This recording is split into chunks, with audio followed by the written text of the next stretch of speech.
Olivier Besancenot, Bruno Bonnel. Ça va? Soyez le bienvenu, Bruno Bonnel. Bonsoir Olivier Besancenot, bienvenue à vous aussi. Bruno Bonnel, député LREM, entrepreneur. Vous avez fondé plusieurs entreprises. Vous êtes aujourd'hui encore le président du conseil d'administration de la principale école, la grande école de commerce de Lyon, le M Lyon. Olivier Besancenot, est-ce que vous lisez les Échos? Ça m'arrive. Ça vous arrive? Vous les avez lus ce matin? Ce matin, j'ai pas eu le temps, non. Alors, vous auriez vu dans cette éditoriale de Cécile Cornudet que vous êtes désormais présenté comme la nouvelle tête de pont politique de ce mouvement social. Et c'est vrai que ces derniers jours, face, disons, à la relative discrétion de Jean-Luc Mélenchon, peut-être assez réticence à jouer l'unité pleine avec tous les partenaires de la gauche, vous avez tenu ce rôle et votre appel à un défilé unitaire a eu beaucoup d'écho. Alors, cette journée du 22 mars, on vient de faire le point. Oui, il y a eu du monde dans la rue, mais ça n'est pas un sursaut, ça n'est pas une nouvelle étape par rapport à ce qu'il y avait eu cet automne. Olivier Besancenot, vous êtes un peu déçu, vous espériez mieux, vous étiez dans les cortèges. Non, il n'y a personne qui pourra me casser le moral. Ça a été une très très belle journée, il y a eu beaucoup de monde dans la rue, il y a eu des forts taux de grévistes, et puis surtout il y a eu qualitativement une reprise de confiance collective. Moi j'étais dans les deux cortèges, j'ai fait la manifestation cheminote et la manifestation service public, où il y avait d'ailleurs aussi quelques salariés du privé, et tout le monde est en train de comprendre que de toute façon il y a une étape importante qui nous attend, qui est une bataille qu'a voulu le gouvernement, à travers une bataille symbolique entre autres qui est celle de la réforme ferroviaire. Et donc voilà, il y a une nouvelle séquence qui s'ouvre, et dans cette séquence on sera présent. Oui. Et vous, Bruno Bonnel, soutien de la partage... première heure d'Emmanuel Macron dans le Rhône, vous êtes soulagé ce soir?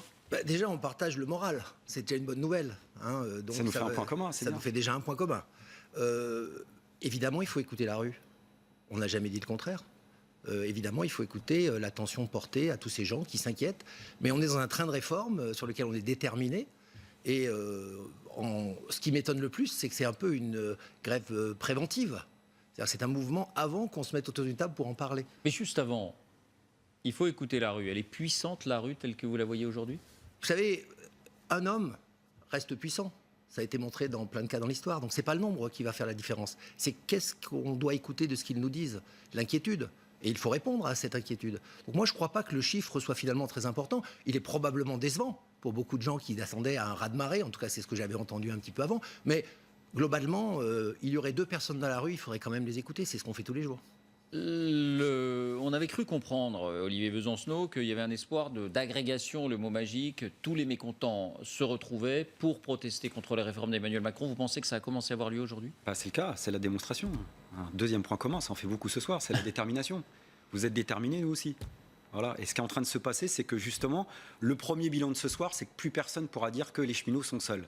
Et c'est ça le grand calcul du pouvoir. Vous en avez parlé assez longuement dans la stratégie par rapport à l'opinion. C'est de prendre un secteur très combatif du mouvement social, l'isoler, faire une démonstration politique qui n'a aucune vertu économique, puisque vous me demandiez si je lisais la presse économique, je la lis de temps en temps, et j'ai même lu Capital, vous voyez, pour vous dire, qui nous explique que finalement le fait de casser le statut des cheminots sera plus coûteux que ce que ça rapporte.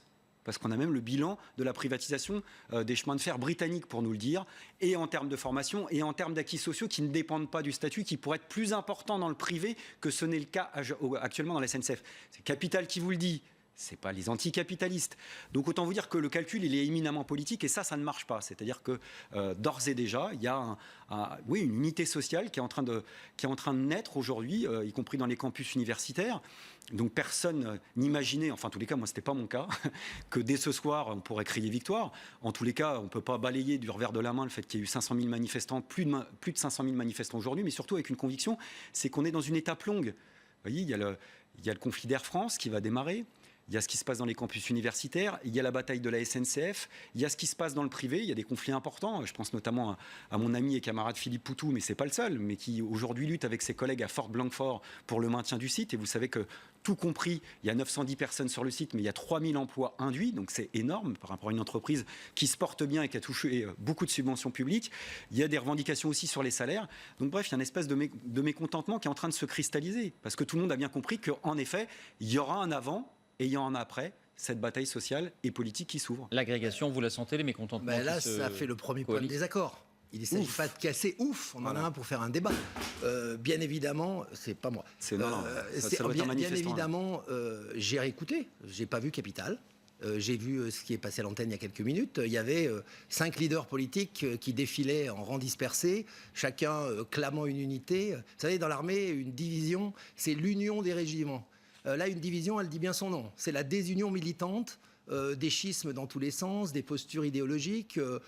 Personnellement, je ne pense pas qu'il y aura un avant et un après. Il n'y aurait un avant et un après que si vous réussissez cette cristallisation, qui aujourd'hui, en tout cas sur le plan politique, quand on écoute les différents leaders, est très loin d'être évidente. Alors, quant aux remarques sur les conflits divers et variés, l'amalgame, c'est la spécialité d'une revendication qui veut brouiller les cartes. La réalité, c'est que nous nous sommes engagés dans une transformation de la France. Il y a des conflits à régler, des urgences à régler, et nous essayons de les faire. Il y a aussi une structure fondamentale à remettre à plat. Il y a eu tant d'années où il n'y a pas eu de transformation effective pour des raisons justement de calcul politicien. Non, la détermination est là pour dire nous voulons écouter, comprendre, mettre les gens autour de la table, et certainement pas se retrouver en otage préventif les usagers au nom d'une catégorie des Français. Moi, je suis représentant d'une circonscription où il y a des cheminots et d'autres. Il n'y a pas de raison de tout bloquer parce qu'ils ont le pouvoir d'avoir la main sur quelque chose qui est fondamental, c'est-à-dire la mobilité.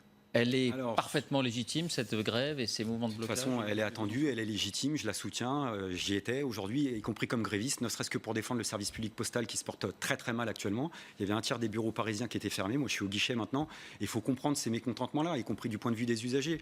Le mot prise d'otage, définitivement, je vous propose de le laisser de côté. Il y a eu des échanges, y compris, je crois, sur ce plateau, entre un syndicaliste de Sudrail qui a été lui pris en otage au Bataclan, donc les mots parfois ont un sens. Non mais attendez, n'exagérons rien. Non mais la sémantique des fois elle est importante. Elle est importante. Et on est d'accord, et on en parlera de la sémantique. Quant au niveau politique, l'unité politique c'est un combat, je crois que vous en savez quelque chose. On a réalisé c'était une première, en tous les cas ça n'a pas existé au moment de la séquence loi travail, une première conférence de presse de plus d'une dizaine d'organisations de gauche. On va se revoir juste après la manifestation, on apportera notre soutien au conflit des cheminots. Donc de ce point de vue-là, ça marche. Et la grève ? La grève, donc vous disiez la sémantique, laissons de côté prise d'otage, mais oui, la grève, c'est un outil qui est toujours d'actualité. D'abord, il faut que ceux qui nous regardent comprennent qu'on ne fait jamais grève par plaisir. Et contrairement à une petite connerie que je décèle sur Internet, d'abord quand on fait grève, on n'est pas payé. Même quand on est dans la fonction publique, on perd et on claque 1/30 de sa paye pour revendiquer quelque chose, et parce qu'on pense que justement, il n'y a plus de discussion à un moment ou à un autre. Parliez en termes militaires, c'est vrai que ce n'est pas là ma grande spécialité, mais le pouvoir actuel, c'est quoi si ce n'est une armée mexicaine ?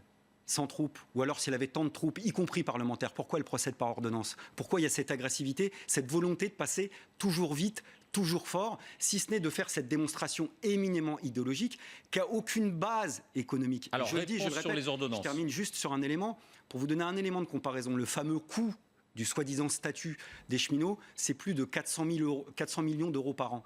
Le seul coût pour le budget en termes de communication de la SNCF, c'est 200 millions d'euros. Donc on ne va pas nous faire croire que ce qu'on paye beaucoup trop en tant qu'usager dans les prix de la SNCF, c'est lié au statut des cheminots, c'est lié au bilan de la libéralisation et donc de ce qui vient d'avant du gouvernement actuel, ça je suis absolument d'accord.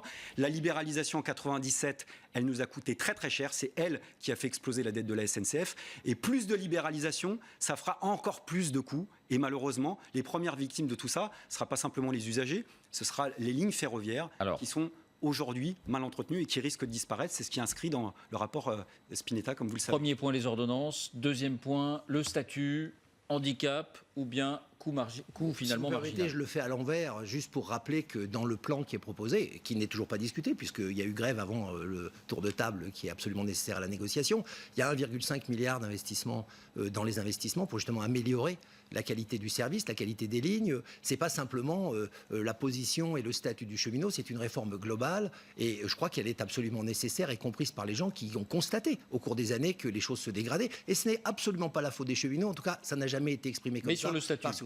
Mais sur cette histoire de statut, effectivement, on veut une France qui soit plus harmonieuse et plus organisée, où tous les gens qui travaillent... les cheminots n'ont pas le monopole de la douleur, des larmes et de la fatigue. Ils n'ont pas à avoir, pour moi, un statut qui soit demain, pas ceux d'aujourd'hui. Ceux d'aujourd'hui ont une vie derrière eux. Ils ont ce qu'on appelle, malheureusement, je n'aime pas la sémantique du sac à dos social, pour être honnête avec vous, mais ils ont un bagage avec eux qu'il faudra respecter. Et là-dessus, il n'y a eu aucune ambiguïté de la part du ministre et de la part des gens qui soutiennent cette réforme. Mais derrière ça, il y a des usagers, des gens qui sont handicapés par ce type de mouvement de grève. J'anticipe d'ailleurs, je regrette cette grève perlée qui va arriver parce qu'elle est encore plus destructive. Je pense à cet étudiant qui va peut-être rater son permis parce qu'il n'aura pas son train et qui n'aura pas le stage dont il a besoin. Je pense à ce chômeur qui aurait pu trouver un emploi mais qui va avoir passé les trains devant lui. Je pense à ce malade qui ne va pas pouvoir attendre sur un quai qu'un train parte plus tard parce qu'il y a une grève perlée dont on va avoir un environnement flou. Non, je ne prends pas le mot prise en otage dans sa sémantique originelle. Je dis simplement comment vous réglez le problème d'usagers qui ont des problématiques claires dans une harmonisation de la France. Sur les ordonnances, soyons clairs, nous sommes dans un train de réforme, j'allais dire à train d'enfer. Hein, il est dans nous avons une cascade. J'ai siégé jusqu'à 1h du matin il y a 2 jours, hier soir, et ce soir c'est encore parti probablement qu'à 3-4 heures du matin.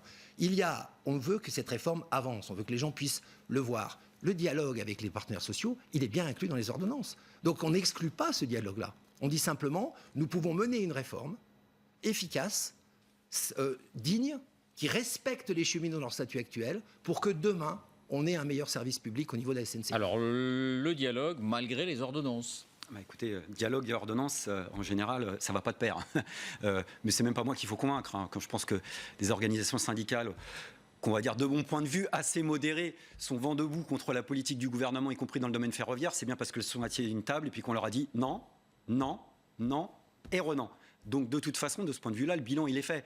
Et il n'est pas d'abord du côté des grévistes, il est d'abord du côté du gouvernement parce qu'il y a eu la volonté de mener cette bataille-là. Alors votre train de réforme, je ne sais pas où il va aller, peut-être qu'il aboutira comme certains trains de la SNCF, c'est-à-dire un peu en retard, voire carrément annulé, et pas du fait des grèves, monsieur. Parce que des chômeurs, des malades ou des étudiants qui loupent telle ou telle échéance, il y en a plein le restant de la l'année, et pas du fait des grèves. Mais du fait que le service public, ça va juste du fait que le service public dysfonctionne. Les retards de train, les suppressions de train, dans moins de 5% des cas, sont liés aux grèves. Le restant de l'année, c'est lié à quoi? Au fait qu'il n'y a plus de moyens. Vous allez quand même panier que perler une grève sur plusieurs semaines va bloquer. Terminer là-dessus. Sont faits du fait qu'il n'y a plus de moyens publics qui sont donnés, justement, dans ce service public ferroviaire. Précisément parce qu'il y a une politique qui a été menée. La dette de la SNCF, elle n'a rien à voir avec le statut des cheminots. Elle est liée avec le fait qu'en 1997, M. Jospin, sous son gouvernement, a été au-delà même de ce que lui réclamait une directive européenne, en organisant une séparation juridique des groupes, en faisant une usine à gaz, où la SNCF, qui utilisait, j'allais dire, librement et gratuitement ses propres rails, en quelques semaines, s'est retrouvée à payer des frais de péage exorbitants à un groupe qui lui appartenait, RFF. Plus d'1,5 milliard d'intérêts de dette. Sur le statut, Bruno Bonnell, il vous dit les cheminots n'ont pas le monopole des boulots difficiles et il faut harmoniser avec le reste de la population. Alors là, il y a un grand mensonge d'Édouard Philippe qui dit ceux qui vont arriver seront simplement liés et soumis au Code du travail, c'est-à-dire le lot de tous les autres salariés du pays. C'est un mensonge terrible. L'écrasante majorité des salariés de ce pays, et notamment dans le privé, bénéficient, et c'est tant mieux d'ailleurs, beaucoup plus que le Code du travail, qui est le seuil minimum. Vous touchez tous, autant qui nous regardent, la plupart du temps, des acquis sociaux qui sont liés à des conventions qui sont plus favorables au Code du travail. Donc la réalité, elle n'est pas là. La réalité, c'est est-ce que vous les nivelez vers le bas ou vers le haut?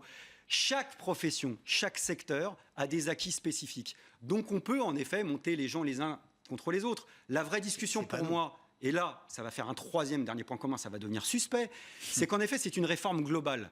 Et la vraie discussion qui m'intéresse, parce que pour moi, c'est l'arbre qui cache la forêt, c'est pas le statut des cheminots, c'est le statut de l'entreprise. Et derrière tout ça, à bas bruit, on est en train de transformer le statut d'une entreprise qui va passer au statut de société anonyme. Pourquoi j'insiste là-dessus, monsieur Pujadas? Parce que je connais bien, c'est arrivé à la Poste en 2010. Vous passez d'une logique, je le dis en une phrase, qui va de la propriété sociale à la logique actionnariale, où en effet, au début, promis, juré, craché, 100% de capitaux publics, sauf que la logique actionnariale, elle a une philosophie, que vous comprenez, qui est celle de la rentabilité.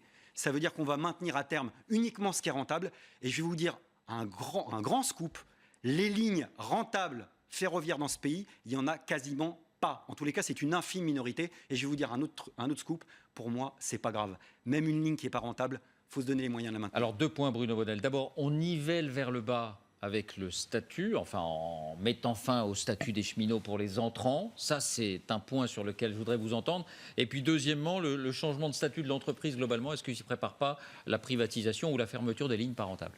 Alors, sur le premier point, il ne s'agit pas de niveler, ni vers le haut ni vers le bas. Il s'agit de redonner un équilibre au niveau du pays avec différents statuts qui ont trouvé maintenant, qui sont dans des positions qui sont extrêmes. Je ne vais pas les développer, mais quand on regarde le statut des cheminots tel qu'il existe aujourd'hui, et tant mieux pour ceux qui l'ont, il a été dans des extrêmes qui sont dus à probablement des luttes sociales, des acquis, comme vous les appelez. Et aujourd'hui, ces acquis paraissent exagérés à un grand nombre de nos compatriotes. Ça, vous en convenez, Olivier Besancenot? Non, carrément pas, non. Parce que ben, vous savez, des acquis, on ne peut pas être d'accord tout le temps. Non, mais moi, je voulais... Les acquis, on en a tous. Non, sur la remarque sur les salariés du privé... Ceux qui sont dans le privé, qui ont un 13e ou 14e mois, le jour où le pouvoir, celui-ci ou l'autre... Non, il y en a. Oui, il y en a. Plus qu'on croit. Il y en a, on est d'accord. Et quand on ira les voir dans le privé en leur disant peut-être que ce ne sera pas votre pouvoir, peut-être que ça sera un pouvoir qui viendra après, qui leur dira mais regardez, eux dans le public ils n'ont pas ça, donc on va vous remettre à 12 mois, il ne faudra pas venir pleurer ce jour-là pour ceux qui nous... Réponse de Bruno Bonnel.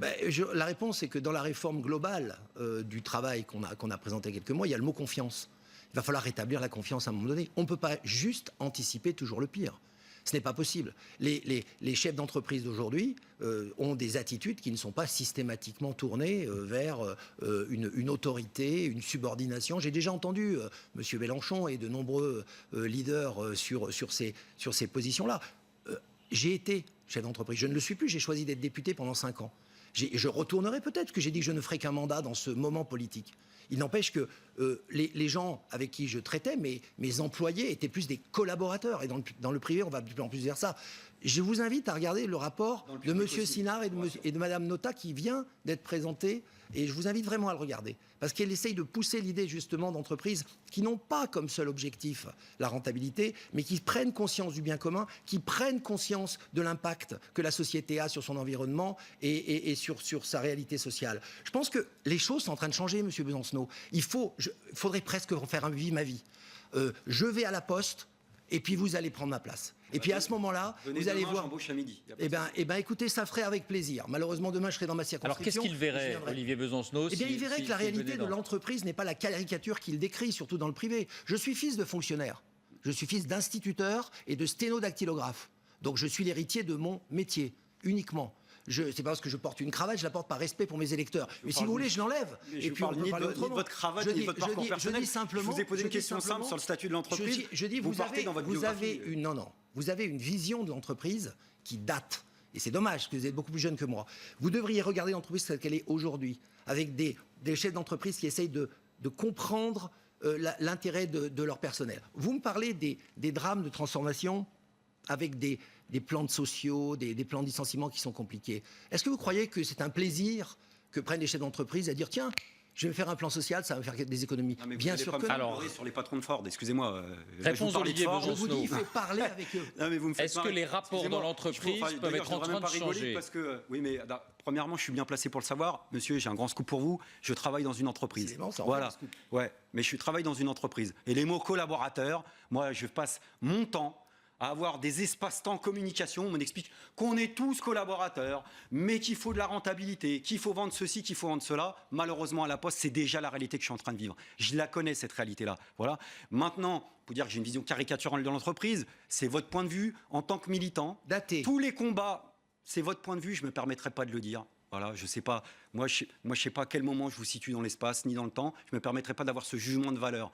Simplement, moi, de mon point de vue de combat que j'ai, de militant, de réunion publique que j'ai mené, je suis même capable de faire la différence entre les toutes petites entreprises et les plus grandes. Et quand moi je vous parle des plans de licenciement, de boîtes qui accumulent des bénéfices, qui ont touché des dizaines de millions d'euros publics, c'est le cas de Ford, vous ne m'arracherez pas une seule larme sur ces gens-là. Mais je vous voudrais pas, parce alors que ça nous fait un autre point d'accord. C'est peut-être daté, c'est peut-être has-been, mais moi je pense, pas simplement comme militant, pas simplement comme quelqu'un qui vit et qui travaille dans une entreprise, mais simplement même comme contribuable, que cet argent public qu'on donne à ces groupes-là, pour moi, c'est de l'argent détourné. Alors ça existe ou ça n'existe pas, Bruno Bonnel? Ça existe, et deux, nous sommes d'accord. Nous sommes d'accord que nous devons mener une politique déterminée sur ces gens qui ont profité d'argent public et qui aujourd'hui font n'importe quoi. Ça, c'est une priorité du gouvernement? C'est ce que j'appelle les traitements d'urgence. Il y a deux phases dans notre transformation. Il y a les traitements d'urgence. On pourrait parler des EHPAD, des hôpitaux, où là on sait qu'il faut mettre des moyens on va parler en de la fonction urgence publique pour aller plus vite. Il y a aussi une réforme structurelle pour donner de la pérennité à tout ça. Parce que ça sert à quoi de mettre un pansement sur une jambe de bois? Ça ne sert à rien. Alors que si on réapprend à ces gens à marcher, eh bien ils pourront marcher pendant longtemps. Donc par exemple, dans un groupe, pour prendre des exemples très concrets, c'était déjà arrivé, le cas s'était posé pour Conforama de mémoire, mais enfin ça se pose pour tous ceux qui ont bénéficié du crédit d'impôt compétitivité emploi que le pouvoir actuel propose de pérenniser sous une autre forme, c'est-à-dire l'allègement des cotisations. Est-ce qu'on peut se dire, si on pense que l'argent public qu'a touché Ford, qui s'apprête à mettre la clé sous la porte alors qu'il se porte bien, c'est de l'argent public dérobé? Est-ce qu'à un moment donné, on n'exige pas du côté des pouvoirs publics que cet argent soit rendu? Alors, vous savez, vous aimez bien la sémantique, donc je vais vous reprendre sur dérobé. Je ne pense pas que ces gens étaient des voleurs. Au moment où ça s'est passé, ils ont certainement dit « on va réussir notre pari ». Ils n'ont pas réussi. Par contre, ils se sont engagés. Et moi, je veux regarder les engagements qu'ils ont pris. Et si effectivement, et ça a l'air d'être le cas pour Ford, les engagements ne sont pas pris, il faut avoir une discussion avec eux et trouver la compensation, au moins pour les personnes qui vont se retrouver en difficulté. Moi, j'ai fait un plan social de plusieurs centaines de personnes, parce que j'ai dû le faire dans mon entreprise. C'était pas écrit dans mon business plan. C'était pas écrit, tiens, je vais faire un plan social au mois de septembre, ça serait sympa. C'était une réalité de l'entreprise. Je me suis confronté à une réalité économique. Eh bien, qu'est-ce que j'ai fait? Eh bien, j'ai fait tout ce que j'ai pu pour que les gens qui, malheureusement, devaient partir de l'entreprise puissent bénéficier des meilleures possibilités de rebond. Résultat, 200 entreprises créées à partir des gens qui sont partis de mon entreprise. Ça, c'est un résultat. Et c'est un résultat de négociation, c'est un résultat d'implication, c'est un résultat d'engagement de l'entreprise dans la vie politique. Donc il n'y a pas le monde des militants, puis le monde de l'entreprise. C'est la même chose. Nous sommes un tissu social qui met une dynamique. Et c'est ça qui a changé. Est-ce que vous êtes d'accord pour dire un mot de la fonction publique? C'était un autre des sujets du jour, évidemment. Tout ça a été parti de la fonction publique et des projets de réforme de la fonction publique. Écoutez ce qu'en disait Emmanuel Macron il y a quelques semaines, au moment où ce projet a été annoncé et qui porte, je vous le rappelle, sur la rémunération au mérite. Il y a eu le jour de carence qui a été rétabli, qui porte aussi sur la possibilité d'ouvrir des guichets de départ. Écoutez le président de la République. On ne peut pas prétendre transformer le pays en disant l'action publique serait une espèce de citadelle protégée qui, elle, n'a pas à se transformer, n'a à s'adapter à rien. Ce serait faux. Ensuite, parce que nous pouvons faire mieux en réadaptant nos missions. Bien évidemment qu'on gardera le statut, mais il faut avoir une souplesse de gestion. Et donc, ça n'est pas la fin de la fonction publique. C'est les conditions de sa pérennité véritable. Voilà. Et Gérald Darmanin, qui est en charge de ce dossier, indiquait récemment l'emploi à vie.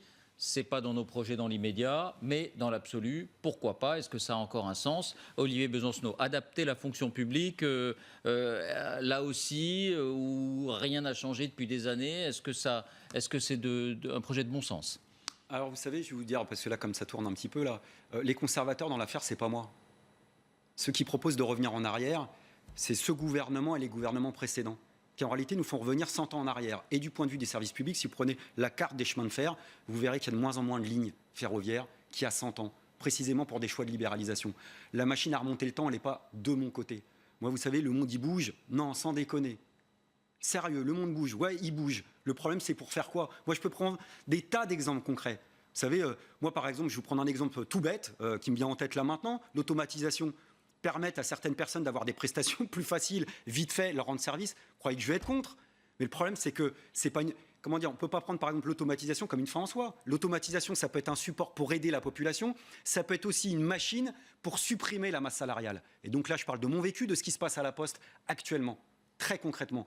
Donc le problème, donner les moyens de faire un nouveau service public. Moi, je ne suis pas fanatique du bilan de l'étatisation telle qu'elle a été menée les 20 dernières années.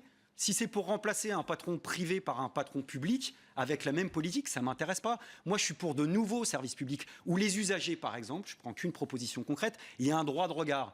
Que tous ceux et toutes celles qui localement sont bien placés pour savoir ce qu'il leur faut, c'est vrai dans le domaine ferroviaire, c'est dans le domaine de l'éducation, dans le domaine hospitalier, dans le domaine de la poste, puissent avoir un droit de veto, un droit de regard, y compris dans les Mais sur les réformes de la fonction publique, pour poser la question autrement, est-ce que défense du service public, c'est forcément défense du statut des fonctionnaires? Oui, parce que derrière le statut, il y a aussi une certaine éthique, une certaine vision des choses. Vous savez, moi, dans tous ceux et toutes celles que je rencontre, j'ai rencontré des salariés des EHPAD, le premier mot qu'on m'a prononcé, c'est éthique.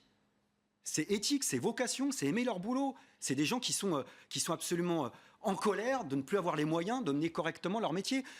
Chaque profession a sa spécificité. C'est un exemple que je prends souvent, ça agace certains, mais le fait d'avoir un statut de journaliste, le fait d'avoir une certaine éthique en termes de protection des données, en termes de liberté de la presse, ça va aussi avec une certaine idée de la profession, une certaine humilité. C'est pas vrai que pour les journalistes. C'est vrai dans le domaine hospitalier, c'est vrai dans le domaine de la SNCF. Et l'opération politique que je dénonce derrière tout ça, c'est qu'en réalité, parce que je vois les ravages que ça suscite dans les couches populaires, c'est tous se regarder de travers en disant « toi, tu as des trucs que j'ai pas ». Et en réalité, on se partage que des miettes. Alors Bruno ça, Bonnell. je crois peut-être que c'est cette tendance qui est en train de s'inverser actuellement. Et dans cette majorité, je mets d'ailleurs y compris des petits artisans, des petits commerçants, en réalité, qui n'ont plus les moyens de faire ce qu'ils voudraient faire. Alors Bruno Bonnell, on monte les uns contre les autres et on démantèle des statuts alors que finalement chaque profession a ses spécificités. Vous avez entendu le président de la République. Il a dit clairement, il y a quelques minutes, il n'y a pas de changement de statut. Mais pourquoi les fonctionnaires seraient les seuls à ne pas pouvoir choisir leur vie? Pourquoi, si on leur propose, que c'est ça qui est proposé, c'est un guichet pour pouvoir aller vers d'autres horizons. On ne dit pas on va sabrer sans regarder. On a créé en 2018 3000 emplois dans la fonction publique, on l'oublie, dont 1000 à la justice, qui en avait vraiment besoin, et 1400 au ministère de l'Intérieur. Parlons de la rémunération au mérite, s'il vous plaît. Alors, la rémunération au mérite, et je pense que je pourrais presque dire un ballon d'essai pour dire est-ce que ça a du sens? Est-ce que ça motiverait des gens ou pas? Si, après les organisations, ça n'a pas été écrit nulle part, c'était des propositions. Elles sont sur la table, discutons-en avec les organisations représentatives syndicales. Et monter les gens contre les autres, c'est exactement le contraire de ce que nous essayons de faire. Nous voulons que justement les statuts soient plus harmonisés, c'est quand même quelque chose d'important. Nous voulons que les gens puissent choisir leur vie. Vous parlez des artisans et des commerçants. Qui a proposé que ceux qui ont des difficultés, ils ont créé une boîte, ils se sont engagés, des artisans, des commerçants, des agriculteurs, aient droit au chômage si les choses tournent mal? Qui l'a proposé? Notre programme. Ça, pour moi, c'est quand même quelque chose qui harmonise les statuts dans le bon sens. C'est un nivellement, pour reprendre vos termes, vers le haut. C'est-à-dire de dire, moi j'ai créé ma boîte, je me suis trompé, moi j'ai ma propriété agricole a des problématiques, et ben ça a mal tourné. Eh bien, vous aurez droit à une protection pendant... Réponse là-dessus, Olivier Besancenot. Ma réponse là-dessus, j'ai vu les annonces qui ont en effet suscité beaucoup d'espoir dans ce milieu-là, et quand on voit ce que ça va, en termes de répercussions, ce que ça va donner, il y aura beaucoup de déceptions à coup sûr dans ce domaine-là. Donc c'est bien de faire des annonces, c'est bien de savoir ce qu'il y a derrière. Le problème, en effet, et on revient... oui, mais il n'y a pas que là-dessus qu'on ne suit pas, donc c'est pas très grave. Non, mais je vais aller jusqu'au bout, puisque... Qu'est-ce qui est déceptif dans l'idée?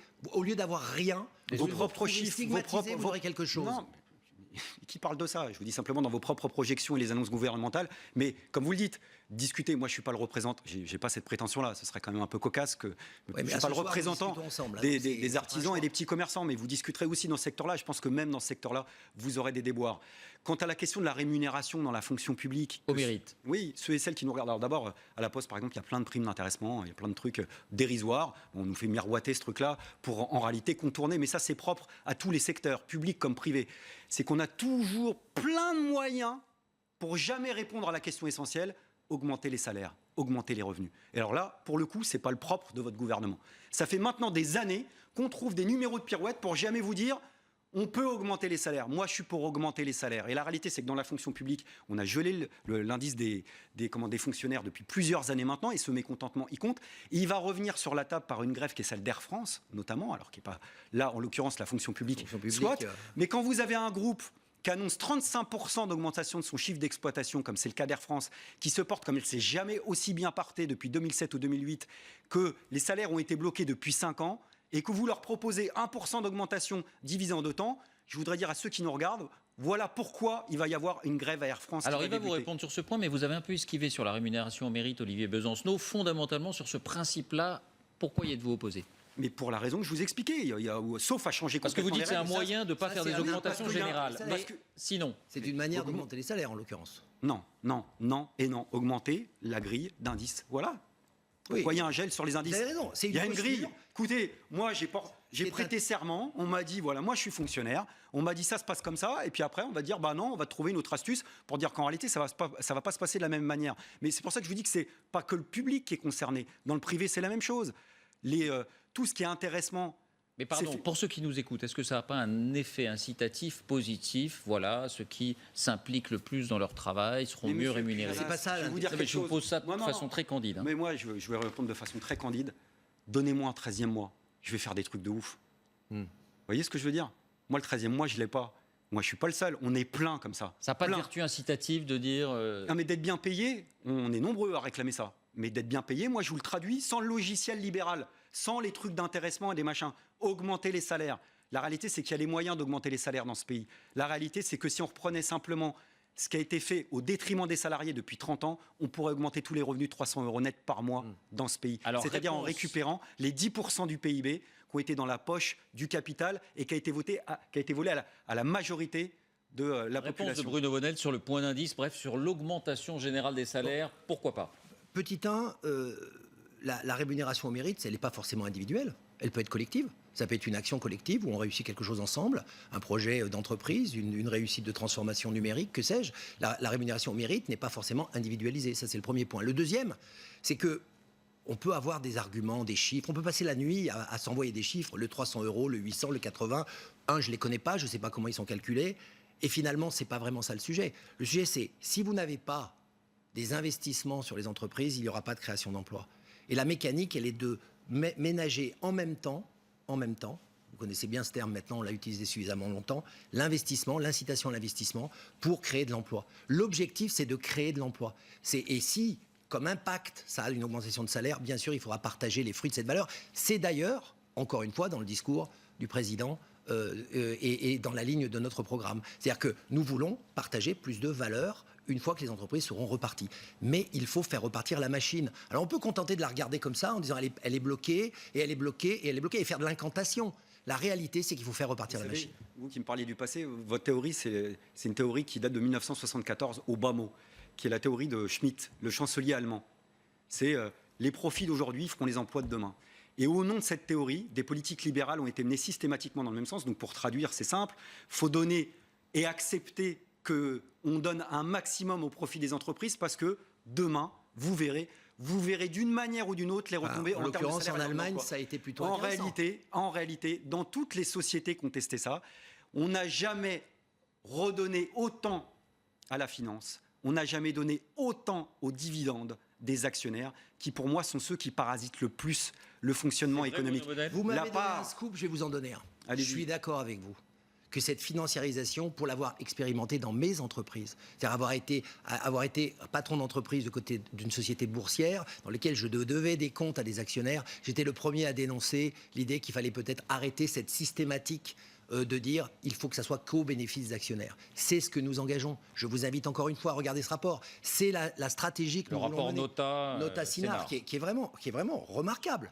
Et je pense que vous devez... Il n'y a pas de loi pour l'instant. Pardon ? Non, il n'y a pas de loi. Il n'y a pas de loi, mais il y a une loi qui se prépare qui s'appelle la loi Pacte, et dans laquelle il y aura une considération importante sur ce rapport, je l'espère. C'est-à-dire redéfinir l'objectif social des entreprises. Et donc, si on redéfinit l'objectif social des entreprises, qui aujourd'hui est fondamentalement de faire le maximum de retour sur investissement par rapport aux associés, ça veut dire qu'on va augmenter le partage de la valeur. Bon. Et c'est ce pari de la confiance qu'il faut. J'ai pas lu le rapport Nota, bien entendu, mais je le lirai avec attention et j'imagine qu'avec ce rapport, il y aura probablement que les 47 milliards que les dividendes vont empocher, que les actionnaires du CAC 40 vont empocher cette année, probablement vont trembler en le lisant, j'en suis sûr, mais je le lirai de façon attentive. Je voudrais vous entendre sur un dernier point, parce qu'on arrive bientôt au terme de ce débat. C'était aussi l'actualité de la semaine, c'était pas dans les manifestations d'aujourd'hui, c'était la réforme de l'assurance chômage. Vous avez dit tout à l'heure, Bruno Bonnell, que l'indemnisation chômage serait étendue, on verra dans quelles conditions, à ceux qui jusque-là n'en bénéficiaient pas. L'autre volet de cette réforme, c'est qu'en contrepartie, en quelque sorte, ces indemnités chômage seront données avec plus de contrepartie et plus de contrôle. Donc ça a été détaillé cette semaine, avec des contrôles et des pénalités qui globalement sont augmentées. Je vous propose d'écouter quelques réactions de demandeurs d'emploi qu'on a tournées en début de semaine devant des pôles emploi. Je suis persuadée, et pas uniquement par conviction, par preuve, que la très très grande majorité des demandeurs d'emploi, ils n'ont qu'un but, c'est de trouver un emploi. Par contre, il y a une minorité de fraudeurs et de gens qui non seulement abusent du système, qui est payé par la collectivité, par la mutualisation, garantie par l'État, donc finalement l'argent de tout le monde, mais aussi décourage les autres ou donne une mauvaise image. Voilà, Muriel Pénicaud n'a rien d'un demandeur d'emploi. Vous l'avez compris, c'était la ministre du Travail qui expliquait un peu la philosophie de cette mesure. Olivier Besancenot, là-dessus, donnant, en étant un peu les droits et en même temps, on contrôle davantage les indemnités. Qu'avez-vous à dire à Bruno Bonnell là-dessus? Vous êtes d'accord? Non, je ne suis pas d'accord, mais ce n'est pas une nouveauté. Pour vous donner qu'une seule idée, le taux de fraude aux allocations dont on parle bruyamment du côté des pouvoirs en place, c'est 150 millions d'euros. Alors on peut estimer que c'est beaucoup. Quand je le mets en relation avec la fraude fiscale qui bénéficie aux plus riches, c'est-à-dire qui vont de 60 à 80 milliards selon les estimations, je conseille à Mme Pénicaud de prendre contact avec le ministre du Budget pour que ces services fiscaux fassent le travail nécessaire et qu'on trouve l'argent. Alors voilà. Ce que dit Muriel Pénicaud, c'est que c'est une incitation vers le retour à l'emploi parce qu'il y a des centaines de milliers d'offres non pourvues. Oui, donc sous-entendu, si on ne sanctionne pas, en gros, quelque part, ça veut dire que les chômeurs ne chercheraient pas vraiment un boulot. Moi, je suis entouré de personnes qui attendent une seule chose, c'est trouver un emploi. Là aussi, le bon sens voudrait que plutôt qu'on impose par toutes ces contre-réformes successives à ceux qui ont encore la chance d'avoir une activité dans le public ou le privé, de travailler plus longtemps en étant moins bien payés, qu'on travaille moins à l'intérieur de ces entreprises pour que tout le monde ait un emploi, parce qu'en réalité, il y a plus de 6 millions de chômeurs quand on prend l'ensemble des catégories dans ce pays. Bruno Bonnell, votre réponse là-dessus? Je vais parler d'une méthode. La méthode, c'est qu'avant de lancer cette idée de ce fameux contrôle que j'appelle un contrôle positif et non pas un contrôle coercitif ou négatif, c'est qu'on l'a testé. On l'a testé avec 200 personnes à Pôle emploi qui ont été dédiées à ça. Et on s'est aperçu que sur 100 chômeurs, 76% sont des gens qui travaillent d'arrache-pied pour trouver un job. 14% sont des gens qui malheureusement trichent. Et c'est comme ça. Et puis, le solde, ce sont des gens qui ont décroché, qui sont découragés. Ce contrôle, il a aussi comme bénéfice de vouloir aller chercher, bien évidemment, les gens qui fraudent, pour leur dire, vous n'êtes pas là-dedans. Et si vous êtes sortis du système, ça fera plus pour les autres, ça protégera mieux les autres. Et en tout cas, on va essayer de les rééduquer vers la vraie recherche d'emploi. Mais ceux qui ont décroché, ceux qui ont abandonné l'idée qu'ils en trouveraient un jour, on peut les identifier. Et ce que nous proposons, c'est simple. Pôle emploi, on va étendre à 600 personnes qui seront spécifiquement dédiées à ces phases de contrôle pour accompagner les chômeurs, pas pour faire les... Alors on reprend une imagerie de la SNCF. Un contrôleur dans un TGV, j'en connais beaucoup, vous en connaissez beaucoup, c'est pas quelqu'un qui juste met des amendes. Il essaye de comprendre les situations. En tout cas, moi, ceux que j'ai... Il essaye de voir si quelqu'un a effectivement pas pu attraper un train, il en a rattrapé un autre. Bon, d'accord, je comprends. Et ils sont des gens qui vont être vers le dialogue. Donc là, arrêtons de caricaturer, encore une fois, ces services. Non, mais quand vous dites... Quand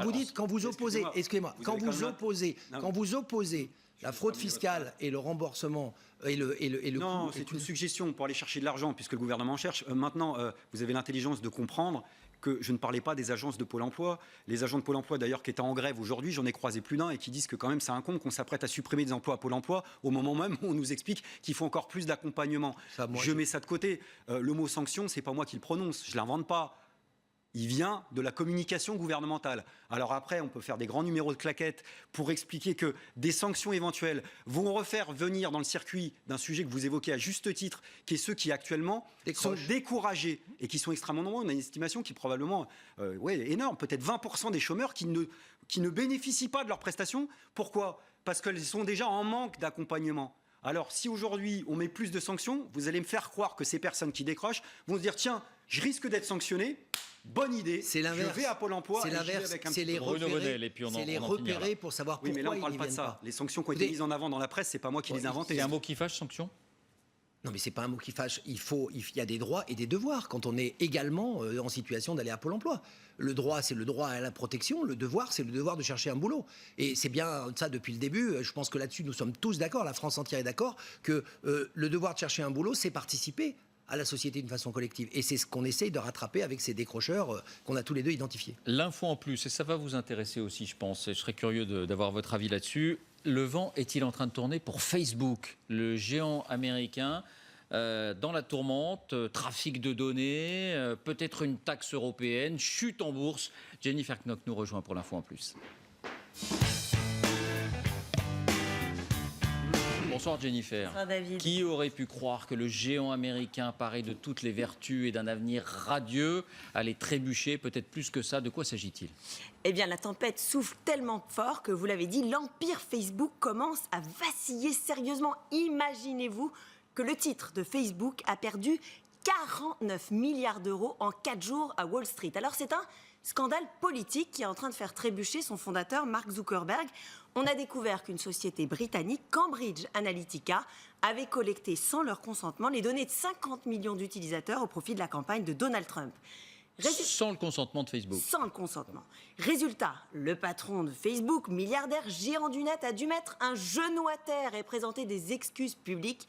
Mais cet acte de contrition ne suffit pas. Il est maintenant convoqué à Londres, d'abord, où il est sommé de s'expliquer devant une commission parlementaire, à Bruxelles, devant le Parlement européen, et même le Congrès des États-Unis l'incite à venir s'expliquer. Méfiance donc, défiance même, alors que Facebook, rappelez-vous, avait déjà été épinglé pour évasion fiscale, alors que l'Union européenne a déclenché une grande offensive pour mieux taxer les GAFA, dont Facebook, sur fond de guerre commerciale avec les États-Unis. Le réseau social est dans l'œil du cyclone. Et ça gagne même, et c'est le plus grave, les utilisateurs. Un Américain sur 5 pense maintenant que le réseau social a un impact négatif sur la société. Le temps passé sur Facebook a chuté fin 2017, moins 5% en moyenne. Et le pire, la population de Facebook vieillit. D'après les estimations d'un cabinet de marketing, près de 2 millions d'internautes américains de moins de 24 ans vont quitter Facebook cette année. Et ça, ce n'est pas de bon augure. Et il y a un ancien dirigeant de Facebook qui a dit n'utilisez plus Facebook, c'est nocif, c'est toxique. Votre réaction finalement, Olivier Besancenot, il y a des contre-pouvoirs à ces géants capitalistiques, aux hyper-pouvoirs.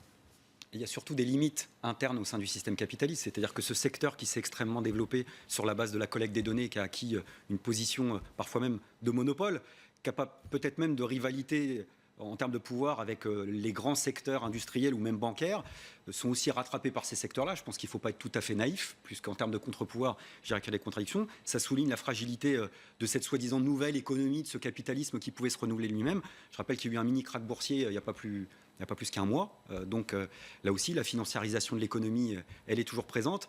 Quant aux campagnes qu'on mène ici maintenant, je reprofite du moment pour dire toute ma solidarité aux militants d'Attaque qui mènent, par exemple, en France, des campagnes pour qu'Apple paye ses impôts, ce qu'elle ne fait toujours pas, que même la Commission européenne, oui, qui est quand même pas très enfin, comment dire, qui est pas et qui devant de la scène, taxe sur le chiffre d'affaires, voilà, coup, oui, qui explique que Apple quand même devrait faire un petit peu attention. Voilà. Donc là parce aussi, que, si voilà, le gouvernement cherche de l'argent, encore une suggestion. L'optimisation fiscale des GAFA, comme on dit, c'est un euphémisme. Bruno Bonnel. C'est un euphémisme. J'ai porté un amendement à la loi sur la protection des données qui vient de passer en première lecture au Parlement, qui était justement sur la patrimonialité des données, sur le droit à chacun d'être propriétaire de ces données pour savoir ce qu'on en fait. C'est ça, la crise de Facebook.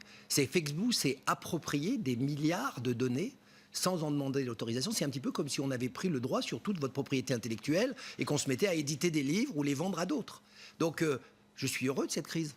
Bon, d'abord parce que ça va montrer à ces géants qu'ils sont au pied d'argile. Et ça va pouvoir redéfinir. Il y a des sociétés en Europe qui challenge Facebook, pas par rapport à la taille, mais par rapport à leur technologie. Donc moi, je crois qu'au cœur de cette bataille, la guerre de l'intelligence artificielle, c'est la guerre des données.